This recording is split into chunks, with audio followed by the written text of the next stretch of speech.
is nothing but spectacular. Welcome to this Concorde landing tutorial. My name is Florian, lead developer of the Concorde FXP project, and I'm gonna guide you through this tutorial. First, let's have a look on a few theoretical concepts and then jump into explain.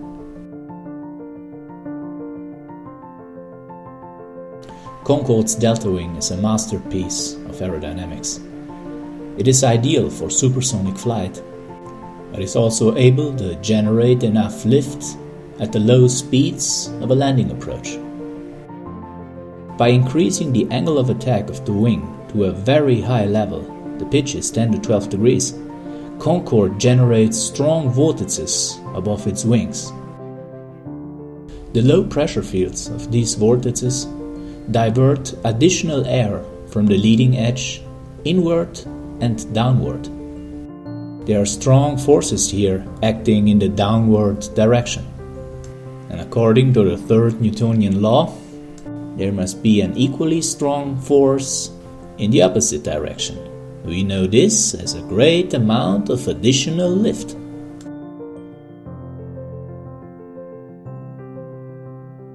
But before we can apply this, let's get to the airport and prepare the aircraft for landing.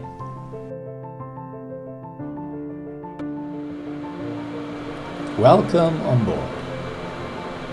We are currently in a slow, stable descent. Our pitch angle is good. Airspeed is good.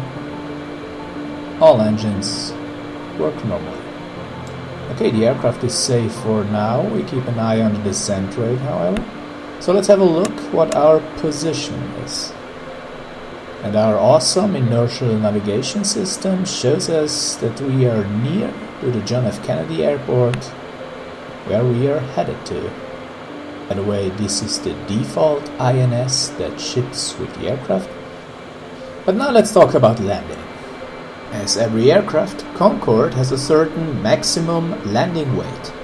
And when I look to our fuel gauge, that's showing 74 tons of fuel in the tanks, I have a very bad feeling for our overall weight. So how do we know for sure? Well, we open the graphical user interface and go to the main aircraft menu. Here we have a great overview of our current status, and indeed, there's a red light indicating aircraft currently too heavy for landing. Let's reduce the amount of fuel via the explain menu. We were at a gross weight of 168 tons and the limit is 111, so we need to reduce quite a bit. Let's use 115 since we will burn some fuel until we are at the airport. Yeah, we're down to 20 tons. That should do it. Let's check. 115 to 111. We will be okay until we are at the airport. So how do we get there? Two answers: Mr. Autopilot and navigation.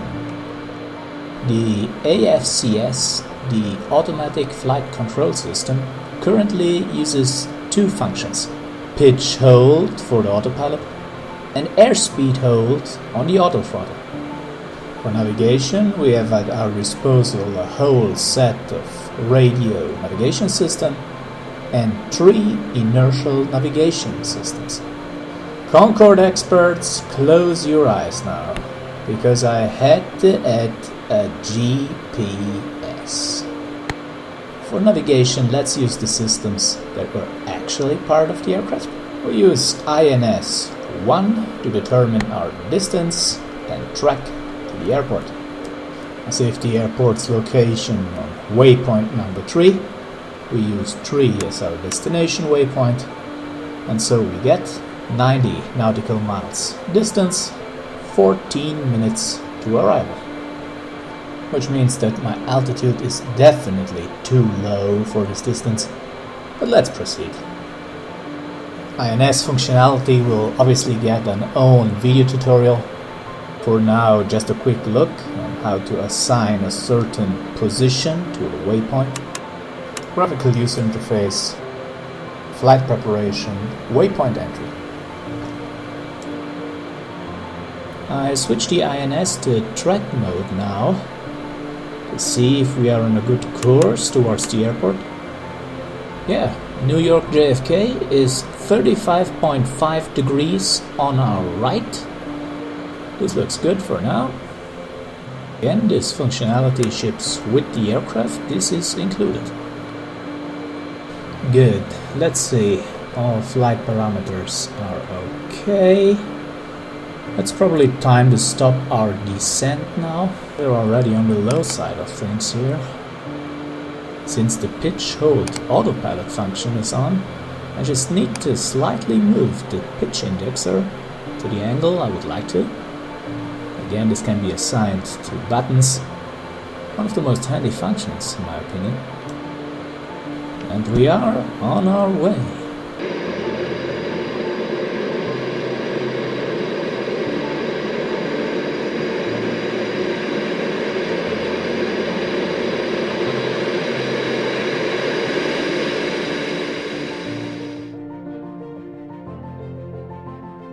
Landing is getting closer. So let's see if we are okay with our checklists. Our Concorde FXP ships with an own dedicated checklist window. Currently the previous checklist is open. Let's have a look if all items are set correctly. Fasten seatbelt sign, no smoking, looks good. By the way, quick view changes are available. This is the roof panel view.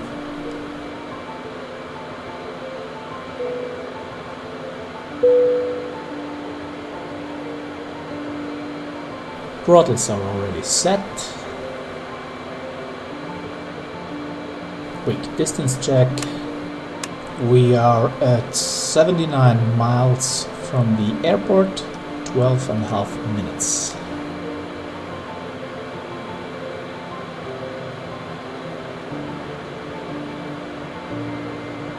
All engine values look good. Last item, fuel trim.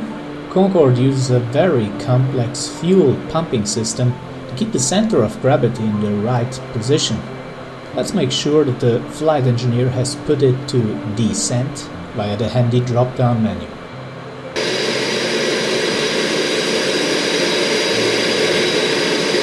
If this checklist is complete, let's see what's our position relative to the airport. 70 nautical miles distance, 11 minutes. Our track angle is getting a bit high here, increasing. And this is confirmed by nav2 that is set to the VOR of the airport. We need a right turn and we're gonna execute this with the heading track function. I pull out the knob to get the heading function and engage it in the AFCS. And she's already turning.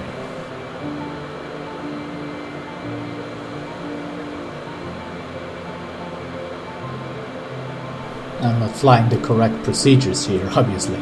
Feel free to do so.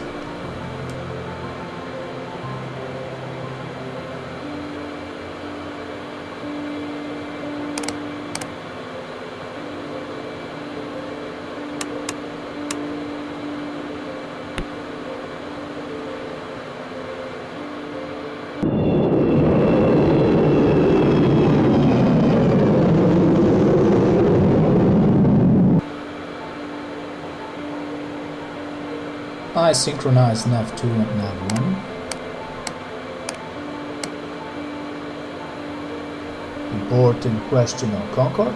What's the switch to lower visor and nose? It is this handle here above the landing gear.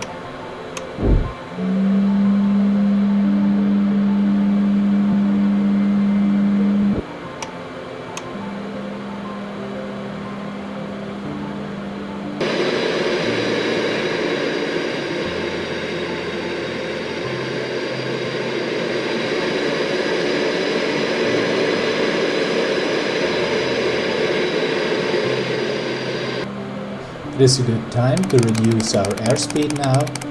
I go down to 250 knots for the auto throttle and engage airspeed acquire.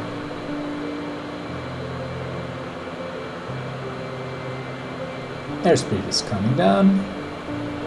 I'll slightly correct our pitch angle. Again, this can be assigned to joystick buttons if you like.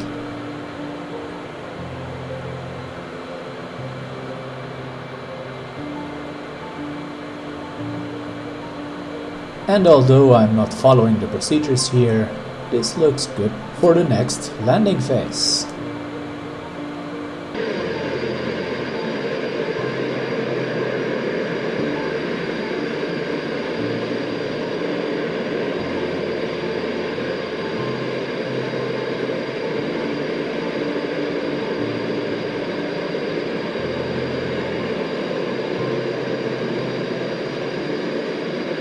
As you can see, our pitch angle is already near to 10 degrees, and we will go even further the slower the aircraft will be. The next checklist we have to complete is the approach checklist. Point 1, very important, fuel trim to landing. Let's advise the engineer. Fuel trim to landing. Engineer has confirmed. We're good. I correct the pitch index from time to time. Next point, engines look good. Master warning panel, that's above here, clear. Altimeter QNH, I'll leave it on 29.95. You can insert the local one if you like. Airspeed and pitch. The landing speed of Concorde obviously depends on its weight. So to save you some time, I included a handy feature. If you click on the airspeed bags, they will automatically set themselves to the correct speed for the current weight. The algorithm stays on the safe side though with the airspeeds. With enough experience with Concorde landings, feel free to use slightly lower speeds. For this landing we stay on the safe side. I pre-select 190 knots. But I do not engage that now. Next checklist point, landing lights not required today. Nose and visor down full. Last item, landing gear. Gear coming down.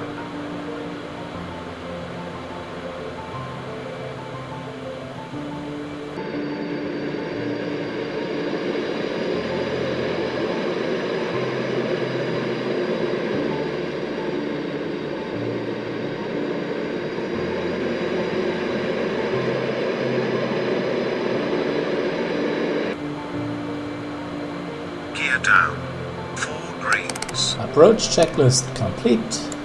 Final checklist pre-selected. I check our gross weight and we are okay.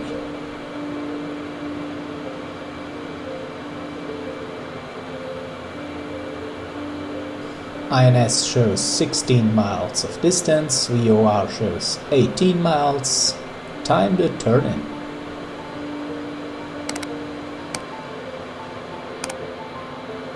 By the way, INS2 shows us that there is 0 wind. Can be handy sometimes to know what's the wind speed and the angle.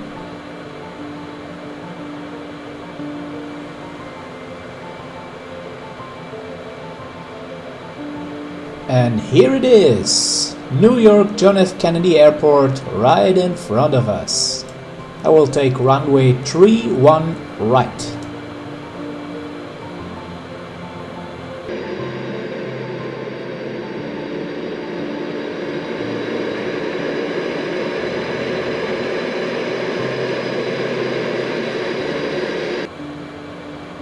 Final approach and touchdown checklist.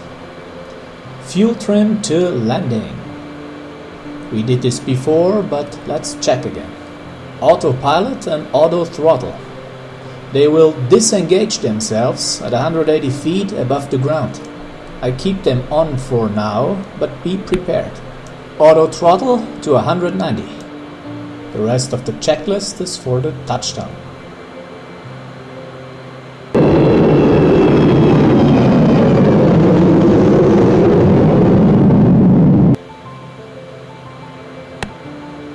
We are still on autopilot. Airspeed is on the safe side. We need less pitch with this. 3,000 feet.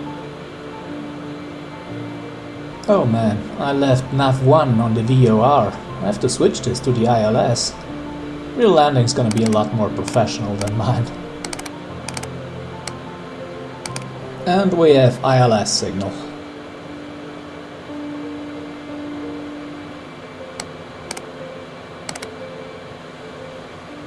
A correct glide path and course.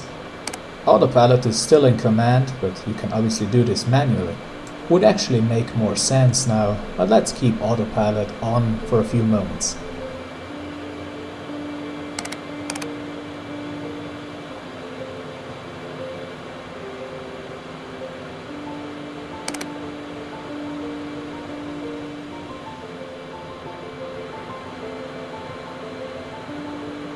Radar altimeter starts to react now. At 500 feet the engineer will start the callouts.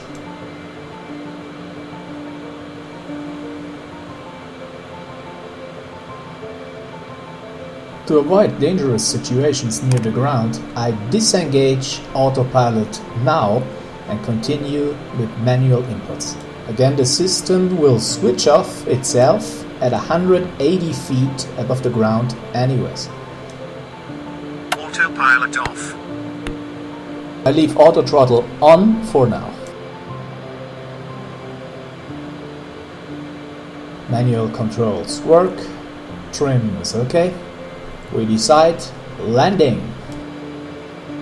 Screen capturing eats up a lot of system resources. I had to tweak down graphics quite a bit. It's gonna look better on your machine.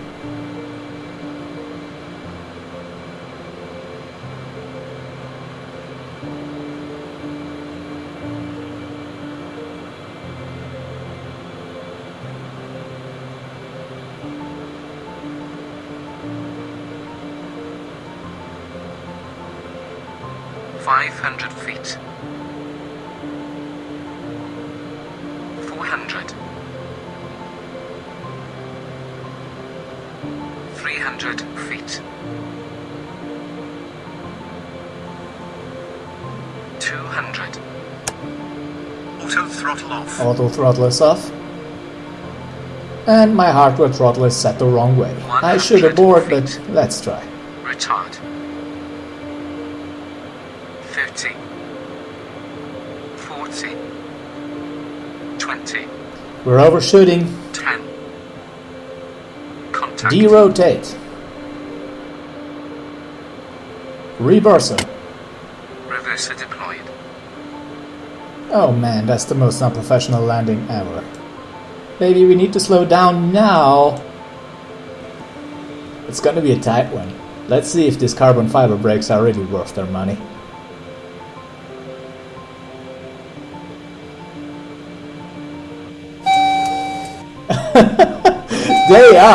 They are worth every penny.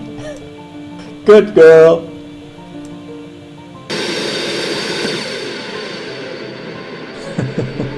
Oh man. What? All you want is still on the runway. So this is how not to land the aircraft. I show you now what I did wrong in the tips and tricks. Point 1, my airspeed was a bit high. I should have selected like 5 knots less. Point 2, waiting on the auto throttle to disengage by itself is never a good idea. Disengage it manually when you think it's the right point in time. Since on this landing, auto throttle disengaged itself during an acceleration process and the engines kept spinning up to 93%. Point 3. As soon as the auto throttle is disengaged, your hardware throttles command the engines. But only after the hardware sends a new fresh signal to the computer. And, shame on me, my throttles were set to 0%. But before I was able to reduce thrust, first I needed to increase and then reduce. I should have aborted this landing since we were on 218 knots after all this mess. This made me overshoot. Point 4. Always assign the reverser toggle to a button. What I did requires too much time. This is done in the X-Plane settings. In the joystick menu, select the button you would like to assign the command to. Edit. In the search field, input FXP for Concorde custom commands. Select the reverser command and assign. But I still owe you a decent landing. Here it is. 500 feet. Auto throttle off. 400.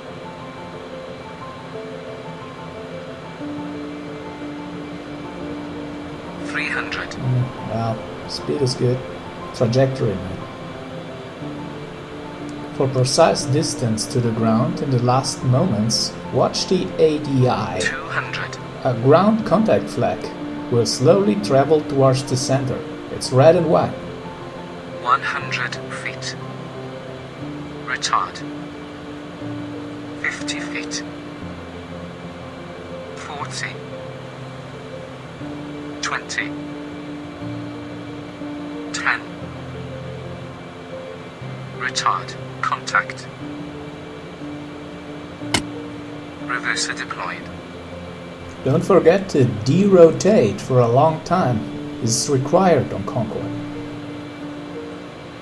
Reversers slow us down the first part and then the wheel brakes. I got a little bounce after the first touchdown. The forces of the ground effect are not to underestimate. They are simulated on our jet. Reverser retracted.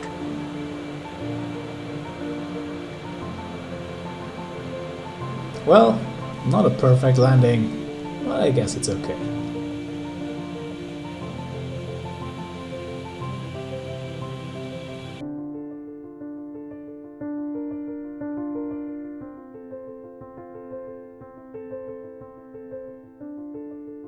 Last tip for today: avoid tail strikes. Concorde comes down at very high angles, but it has its limits. Everything above 15 degrees pitch is not a good idea.